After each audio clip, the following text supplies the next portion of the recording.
Here we go. Hey guys, welcome back to SourceFed. I'm Steve Zaragoza. Mike, pointing to myself. Louis C.K. took to his email newsletter this weekend to educate the American people about Donald Trump. Louis not endorsing another specific candidate or pushing his own agenda, trying to sell you something. He's basically just saying, just listen to Donald Trump because he's basically Hitler and you're about to make a huge mistake. Now, before you write the comic off as just another liberal, he says that he wishes the next president was a conservative only because we had Obama for 8 years and we need balance. He then goes on to explain how Trump is not that, he's an insane bigot, and he's dangerous. It's actually a really good read, and we applaud Louis for using his social reach to educate, as opposed to Donald, who uses his influence to sell steaks and bully war veterans. This past Sunday, a woman managed to flee police officers engaged in a high-speed chase, driving a car painted to look like the Scooby-Doo Mystery Machine, running red lights, going at speeds upwards of 100 miles per hour. Is that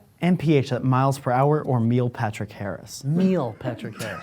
Police have had no luck finding the 51-year-old so far, who was pursued following apparent broken probation. But we've received word that Deputy Dog and Chief Wiggum are on the case. Thank goodness. And she just may get away with it too, as long as there are no meddling kids around at the time of her arrest. And though she hasn't been caught yet, it's important to remember that if you Scooby-Doo the crime, you're gonna Scooby-Doo some time. Hold on a second, Mike. When I put my finger up to my ear, yep, I'm receiving an important update that there is live footage of police officers arresting the woman in question. Let's take a look.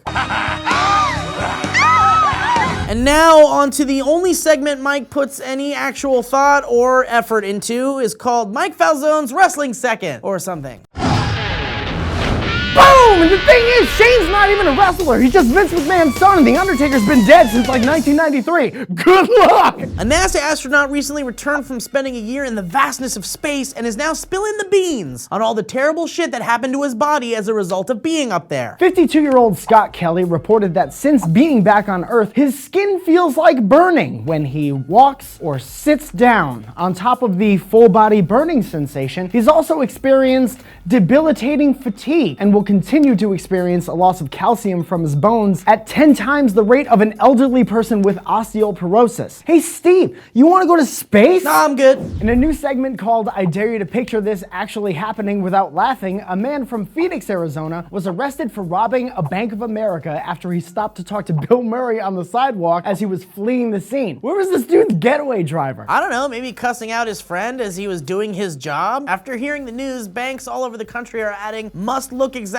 like Bill Murray to security job descriptions. Hey, DIY abortions are a thing, apparently, and it's happening all over the US. According to Google, there were over 700,000 web searches looking into self-performed abortions in 2015. The reason being reportedly because 24 states legislated 92 provisions which aim to obstruct access to abortion-related services, like the Expected Mothers Soccer League. Now, officials were apparently shocked to learn that making abortions harder to obtain didn't actually stop abortions. So we have an exclusive with one official who was involved in these legislations on the phone right now. He can only say his own name though. That's all he can ever say. Sir, you're on SourceFed. No boy.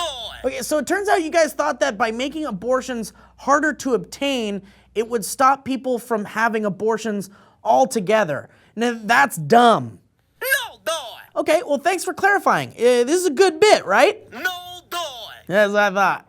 If you're anything like me, you see two people on screen together and you automatically assume they're best friends, especially when those two people have been on screen for 14 seasons, like the Mythbusters. But as luck would have it, that myth has officially been busted. In a recent interview, Adam Savage told Business Insider that, quote, in the 25 years we've known each other, we've never had dinner alone together. What? When reached for comment, SourceFed host Steve Zaragoza added, "See, Mike?" What was that supposed to mean? I'm not ashamed. Hey, you want to get dinner with me and Will? The three of us? Tonight? So guys, what are your thoughts on the stories today? Happy or mad at Louis C.K.? Do you want to get lunch? Is Bill Murray secretly a superhero? No boy.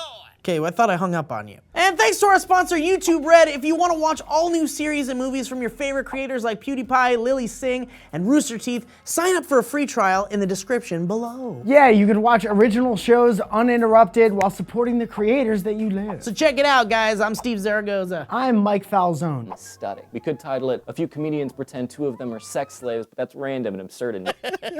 Sounds like they got their feet on a table. Yeah.